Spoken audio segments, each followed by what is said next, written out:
भगवान का अविनाशी अंश है, तेरे को कुछ नहीं चाहिए प्यारे। तू शरीर भाव में स्थित हो गया इसलिए चाहिए, कुछ नहीं चाहिए। जिस दिन जो ठान लेगा वैसे ही होगा। कई वर्ष अन्न नहीं पाया गया। भ्रमण में क्या मिलता, कभी जब कोई पूछता वैसे तो उबली हुई आलू या इतना गुड़, या कभी कोई हफ्ता 10 दिन में दूध थोड़ा दे देता, कोई फर्क नहीं पड़ता। काफी समय तक भगवती भागीरथी के परम पावन दुग्ध का पान करके जैसा इस शरीर को बनाना चाहो 10 दिन केवल कष्ट लगता है। जैसे अन्न छोड़ो तो 10 दिन परेशानी, फलाहार छोड़ दो, केवल जल पे आ जाओ तो 10-15 दिन परेशानी। इसके बाद शरीर उसी में सेट हो जाएगा, वो उतने जल की खुराक में अपने जीवन को चलाने लगेगा। घबराते हो केवल कि ऐसा कैसे चल सकता है। सब सहन करने की कोशिश करो, सब सह लोगे। सच्ची मानिए, ये अच्छे अच्छे पदार्थ खाकर सुविधाजनक जीवन व्यतीत करके वो उच्च कोटि की अध्यात्म की ऊंचाई बहुत कठिन है, बहुत कठिन है। लालसा तो बहुत ऊंची करते हैं, लेकिन आचरण हमारे अगर ठीक नहीं है, हमारी वैसी लालसा के अनुसार साधना नहीं है, वैसे हम चल नहीं रहे, तो कैसे लालसा पूर्ण होगी। समझो, पहले देहूति जैसी पत्नी के लिए 10,000 वर्ष तक करदम जी को तपस्या करनी पड़ी थी। भगवान प्रकट हुए थे तब महाराज आदि सम्राट मनुष्य रूपा से प्रकट हुई देहूति जी, और भगवान कपिल देव जी जैसे पुत्र प्रकट हुए। तपस्या, भजन।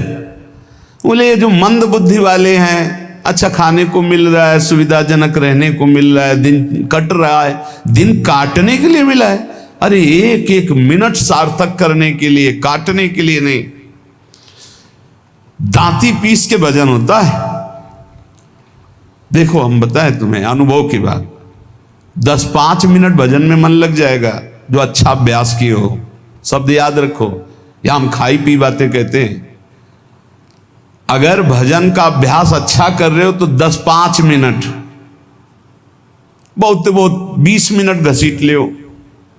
इसके बाद वो संकल्प विकल्प खड़ा करेगा, बेमतलब की बातें सामने, और भजन को रोकने की कोशिश करेगा। चलाओ, एक मंत्र चलाना, दूसरा नहीं चलाना, एक पकड़ लो मंत्र। 20 मिनट के अंतर्गत आप हमारे अनुभव को देख लेना, एकदम दृश्य खड़े करना लगेगा। और ऐसा उल्टा चले गए, बस ऐसे होता है, दांती पीस के उसको दुष्ट बार बार लड़ो, बार बार उसको परास्त करो, उसको बार बार परास्त। बेमतलब की बातें, बेमतलब का दृश्य, बेमतलब की घटनाएं उपस्थित करके वो मंत्र को रोकेगा। चलाओ, ये भगवत मार्ग की बात कह रहा हूं। अब 1 घंटा निकालो आप ऐसे युद्ध में, फिर आप खड़े हो आसन से तो ऐसे खिड़की में गर्दन जाएगी। पहले कुछ देख लें, कुछ सुन लें, कुछ, और नहीं है तो ये वो अभ्यास कर ही नहीं सकता जिसके पास मोबाइल है, नहीं कर सकता। क्योंकि जब वो स्थिति आती है ना, दांती पीस के इसको जबरदस्ती बस में करने की, पक्का समझो ऐसे ही करना पड़ता है। तो उसको लगता कैसे मारो, तो लगता है इसी मंत्र से मारो, ये तभी वो विचलित होता है। बार बार पसीना आ जाता है, माथे पे नहीं, मन पे पसीना आ जाता है, थक जाता है।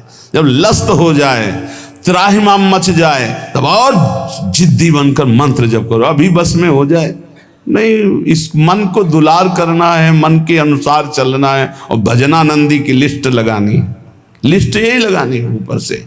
महान भजनानंदी, महान त्यागी संत, सुनना ये चाहते हैं और लड़ नहीं सकते 5 मिनट युद्ध इस मन से। बड़ा विचित्र खेल।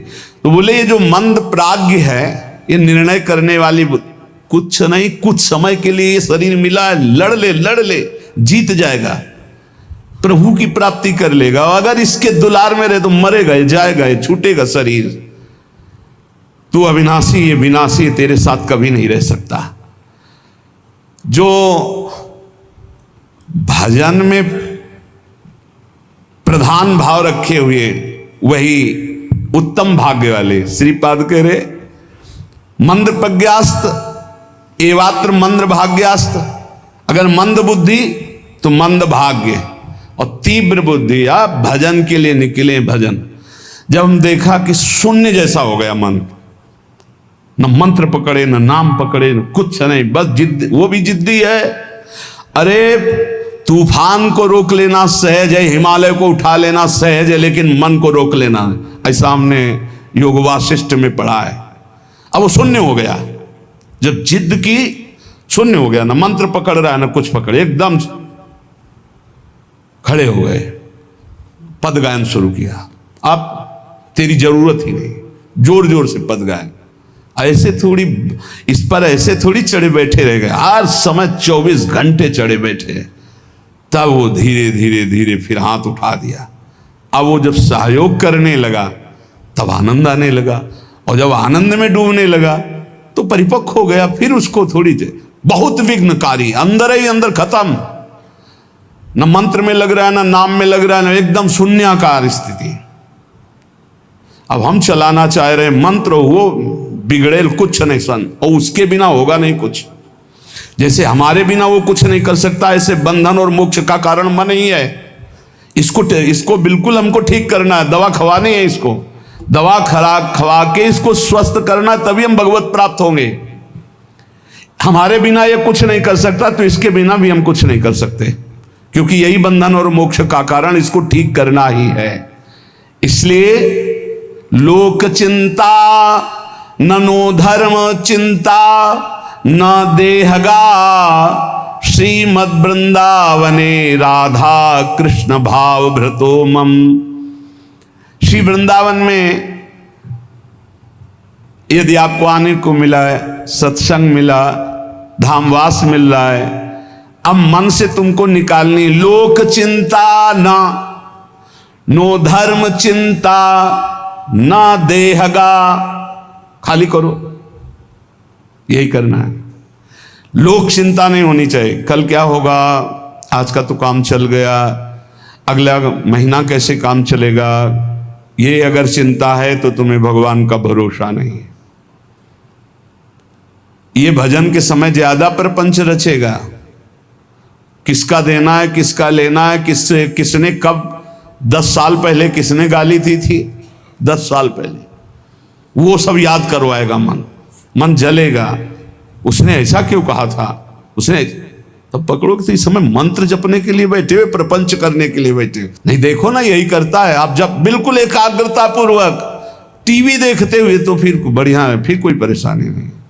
एक कुर्सी में और आदमी बैठा लो, फिर माला ले लो, कोई परेशानी नहीं। ये हम उनकी बात कह रहे हैं जो असंग होकर मंत्राकार वृत्ति कर रहे हैं, उनकी। तब इसकी असलियत समझ में आती कि मन हमारा इस समय दोस्त है या दुश्मन।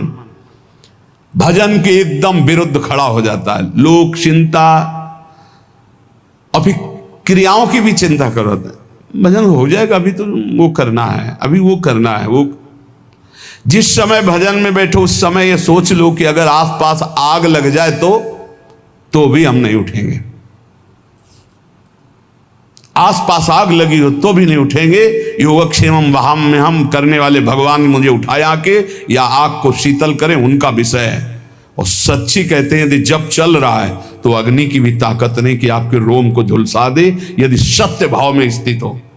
प्रहलाद जी को आग में झोंक दिया गया, कबीरदास जी को आग में झोंक दिया गया, कुछ नहीं हुआ, क्योंकि आग में जो दायिका शक्ति है वो प्रभु के द्वारा दी गई है, प्रभु ने ही प्रकट की है। पूरी लंका जल गई, हनुमान जी महाराज की पूंछ के बार में भी झुलसन नहीं हुई। क्यों? ताकर दूत अनल जय सिरजा, जरा न सोते कारण गिरजा। बोले उनके दूत हैं जिन्होंने अग्नि का सृजन किया है, अग्नि की रचना की, जिन्होंने अग्नि को प्रकट किया है, अग्नि में जो दायिका शक्ति दी है। लोक चिंता ना, अगर आपको भगवत प्राप्ति करनी है तो तुम्हें कल की चिंता नहीं करनी। अभी वर्तमान में जो कर्तव्य है, भजन, मन को परमात्मा तत्व में लगाना, और शरीर से जो भी क्रियाएं हों, कुछ समय तो ऐसा रखो जो क्रियाहीन भजन हो। शांत, हम तो कहते हैं माला भी मत लो उस समय, ईमानदारी वाला भजन कह रहे हैं। शांत बैठ जाओ, बस केवल आंखों के सामने मंत्र चलाओ, चाहे आंख बंद करके चाहे खुला करके, और बस देखो ये कहाँ जाता है। जहां जाए फिर इसको दौड़ा के लाओ इसी मंत्र पे, जहां जाए फिर दौड़ा के लाओ बार बार। मंत्राकार वृत्ति 10 मिनट ऐसा साधन करोगे तो कई घंटे के भजन का फल मिल जाएगा। देखते हुए 10 मिनट भजन करोगे तो कई घंटे जप का फल मिल जाएगा। बहुत प्रभाव है मानसिक चिंतन करते हुए मंत्र जपने का। पर उस समय लोक चिंता ना, और ना धर्म चिंता कि अभी हमारा ये कर्तव्य है, उस समय नहीं। और ना देहेगा अरे बड़ा दर्द हो रहा है, ये दर्द हो रहा है, वो दर्द हो रहा है। तुम्हारे किसी के दर्द तो कभी कभी होता होगा, हमारा दर्द का तो संबंध हो गया है, दर्द से हमारा तो संबंध हो गया है। जैसे तुम्हारा स्वाभाविक कभी बुखार आदि आवे तो शरीर में पीड़ा होती ना, ऐसी हमारे तो रोज बनी रहती है। इसके ऊपर उठे तब कांखना आएगा कि बहुत दर्द हो रहा है, फिर ऐसा आएगा। जितना तुम्हें कांखने पे आता है उतना तो रोज हमें रहता है, उतने का तो अभ्यास है इस शरीर को। उसके ऊपर जब होता है तब पकड़ के चलने की बात आती है।